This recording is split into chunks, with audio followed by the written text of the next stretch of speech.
इस राधा से आपको भी हो जाएगा प्रेम। पूरा वीडियो तो देखिए और गुरुदेव का करिए धन्यवाद राधा से मिलाने के लिए। पूरी महाभारत में, पूरी भागवत पुराण में, पूरी श्रीमद् भागवत गीता में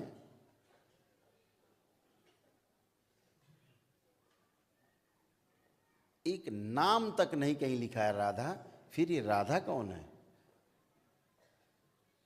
किस राधा नाम के लिए हम तड़पते हैं? वो कौन सी राधा है? ये राधा कहां से आ गई? राधा नाम कहां से आया? राधा ही क्यों रखा? इसलिए रखा कि जो ऊपर की ओर चढ़े वो राधा और जो नीचे की ओर बहे वो धारा।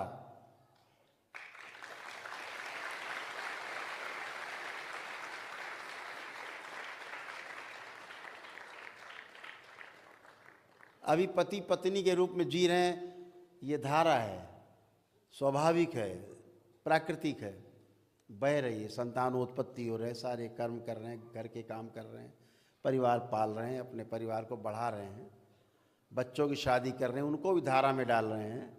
धारा में बहना, संतान उत्पत्ति में जाना, वो धारा है, बह रही है निरंतर। जैसे कैलाश से नीचे की ओर बहाव, समुद्र की ओर जितनी नदियां हैं सब बह के कहाँ जा रही हैं? समुद्र में। ये सब धारा है। तो ऊपर से नीचे अधोगामी अगर है तो वो धारा है, और जो ऊर्ध्वगामी है वो राधा है।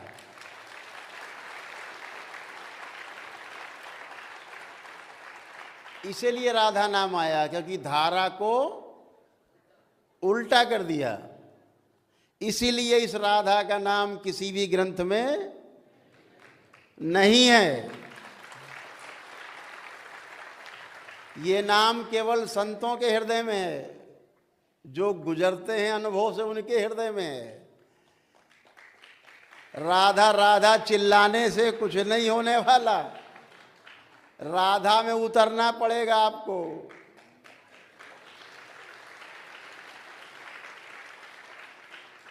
वो राधा है जो ऊपर की ओर गति करती है।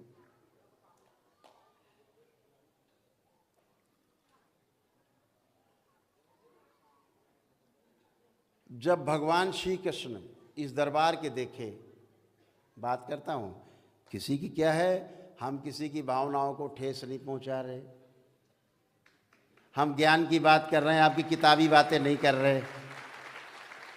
हमने आपकी किताब पढ़ी नहीं और तुम्हारी किताब पढ़ने की हमारी इच्छा भी नहीं। हमने सिर्फ अपने गुरु को पढ़ा है, उसके अलावा किसी को नहीं पढ़ा है।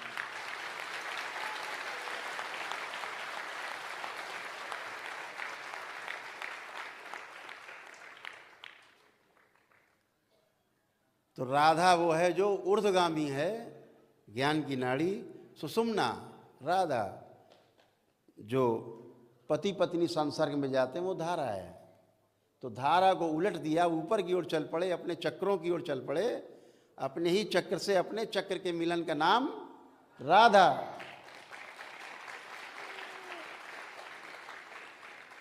और अपने चक्र से दूसरे चक्र का मिलन वो धारा। इतनी सीधी बात है, इसमें कौन सा बहुत बड़ा ज्ञान है? छोटी सी बात है।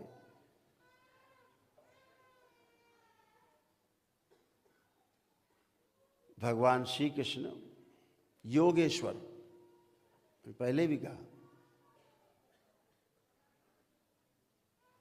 योगेश्वर। इस दरबार के देखे, जब वो ध्यान साधना में ज़्यादा लीन रहने लगे,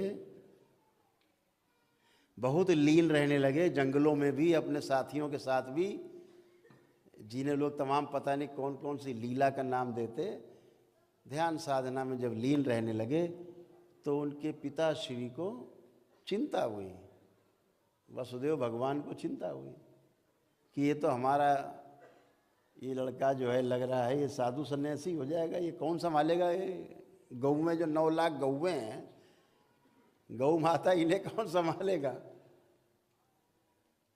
तो उनके गुरुदेव थे ऋषि संदीपन, जो भगवान श्री कृष्ण के भी गुरु थे, परंपरा में थे, उनके पिता के भी गुरु थे। तो उनके पिताश्री ने कहा कि ये तो लड़का जो है अभी से सन्यासी हुआ जा रहा है, तो रमा रहता है। काहे में रमा रहता है?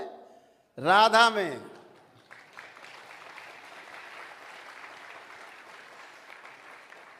श्री कृष्ण 8 साल की अवस्था से ही किसमें रमे थे? राधा में। शरीर वाली राधा नहीं थी। 8 साल के बच्चा शरीर की राधा से क्या लेना देना। अपनी राधा में मगन थे, ऊर्ध्वगामी थे, योगेश्वर थे वो।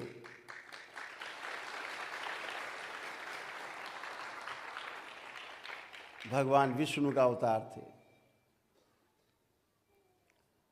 तो उस राधा से पीछा छुड़ाने के लिए भगवान वसुदेव कहाँ गए अपने गुरु के पास, उनको लेकर के कि प्रभु ये तो अभी से सन्यासी, इसे तो कुछ समझाओ।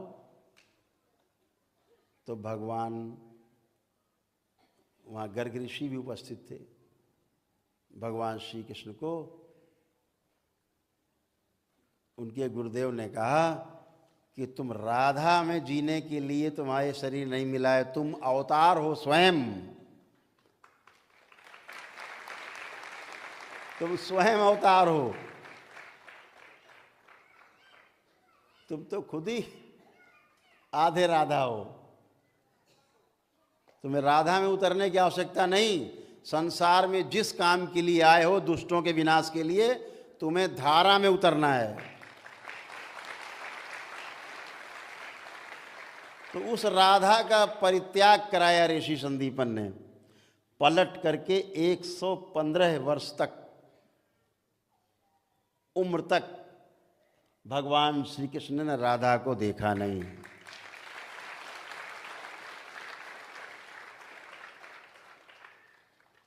एक 115 वर्ष की उम्र में जब भगवान श्री कृष्ण पहुंचे, तब पुनः से उन्होंने राधा को धारण किया है। क्योंकि धारा के सारे काम उनके पूरे हो चुके थे।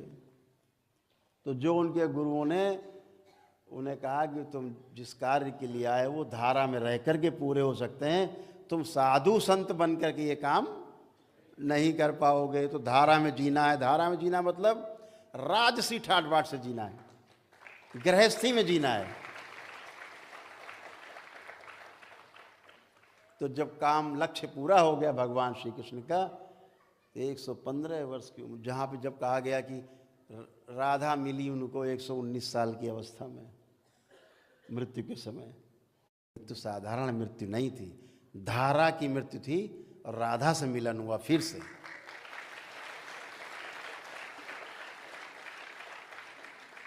तब योगेश्वर श्री कृष्ण ने पारब्रह्म ब्रह्म परमेश्वर के रूप में शरीर को त्याग किया।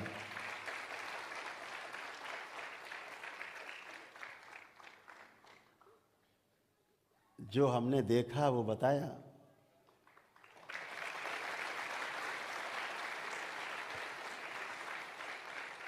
आपका भी अधिकार है अपना, आप भी देख सकते हो, अनुभव कर सकते हो। राधा पर बोलेंगे तो हमें कम से कम 7-8 घंटे चाहिए।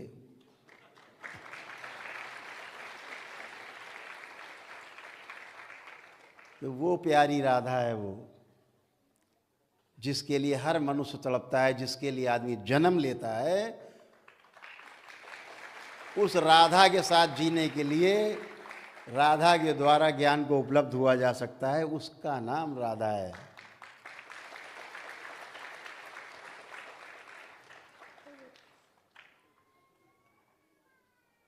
कुछ भाई लोगों ने उनको स्थूल में जन्म दे दिया। कुछ ग्रंथों में तो ऐसा लिख डाला है कि भगवान श्री कृष्ण के पास कोई काम ही नहीं था।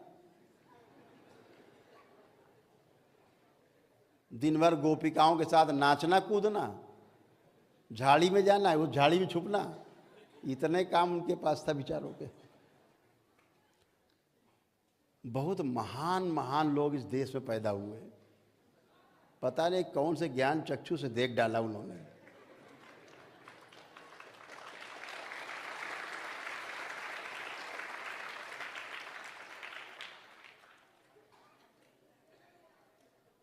अपने भगवान के प्रति, ईश्वर के प्रति, अपने आराध्य के प्रति जब इसे हम सुनते हैं तो बहुत पीड़ा होती है।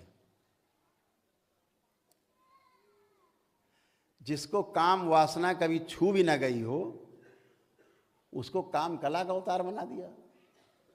दिन भर ढोलक मजीरा पीट के ये करो, उनने वो करो, उनने वो कट डालो, उनने वो कट डालो, मटकी फोड़ दी, कपड़ा ले गए, चुराए ले गए, दिन भर यही करते। वो ये गोपी, वो सखी, वो उनकी इतनी सखियां, जो मैंने आपसे कहा पिछले सत्र में कि जो ये ढोंगो पीटते हैं ना ढिंढोरा, 16,108 नारियों का, तो दरबार कहता है वो नारियां नहीं, वो 16,108 नाड़ियां हैं, जिनके स्वामी भगवान श्री कृष्ण थे, योगेश्वर। उनकी इच्छा के बगैर एक भी नाड़ी धड़कती नहीं थी। जिस नाड़ी को चाहते थे उसको चलाने का नाम काम ये भगवान श्री कृष्ण के अधिकार में था। उसके वो स्वामी थे। जैसे पति को स्वामी के रूप में कहा जाता है, तो बताया 16,108 नाड़ियों के वो स्वामी थे, पति थे। तो बोल दिया बोलचाल की भाषा में, तो वो स्वामी थे उन नाड़ियों के। जो गोपी और तमाम, ये भी सब नाड़ियों की सह नाड़ियाँ हैं सब। ऐसे 72,000 नाड़ियाँ हैं जो हमारी नाभि से निकल करके पूरे शरीर में फैली हुई हैं।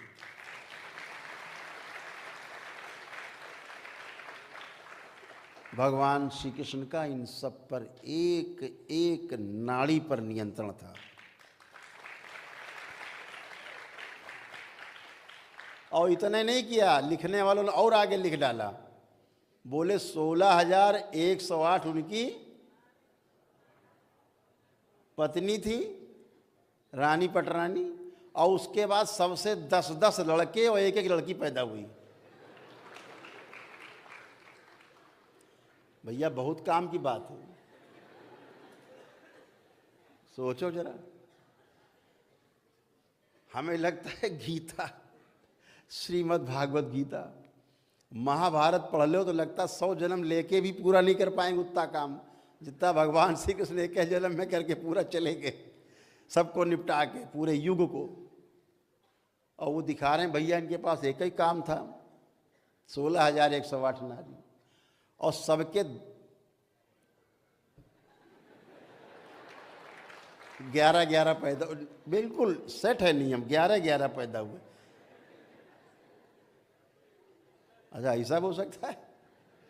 किसी की मान लो कुछ धर्म ऐसे हैं, कुछ मजहब हैं जिनमें 4-4 पत्नी रखे हैं उन लोग, तो क्या सबके 11-11 होते हैं?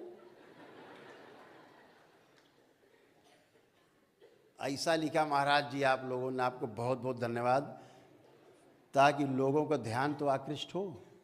अरे भगवान श्री कृष्ण हमारे आराध्य हैं।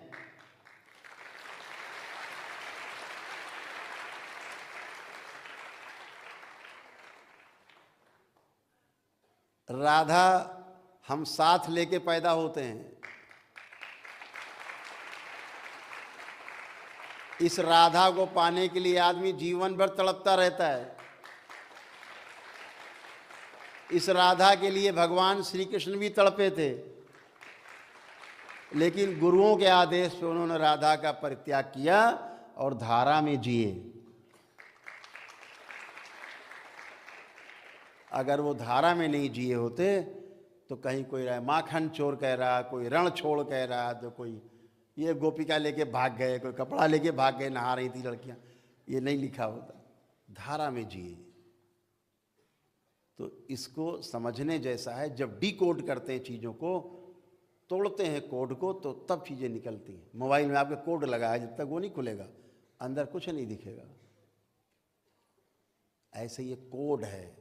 कोड का नाम क्या है? राधा।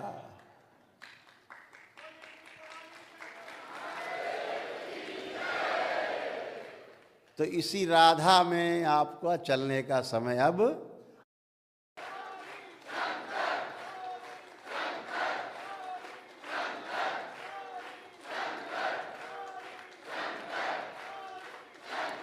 बोलिए सद्गुरुदेव भगवान की। तो हमने किस्सा सुनाया था ना अपने पांडे जी का मित्र का अपने, कि मुल्ला जी कह रहे थे गौ मांस खा के तब हवन करते हैं, आपके ब्राह्मण करते थे। ऐसे ही कुछ लोग गेरुआ पहन के भगवान श्री कृष्ण को, राधा को बदनाम करते हैं। इनसे होशियार रहने की आवश्यकता है।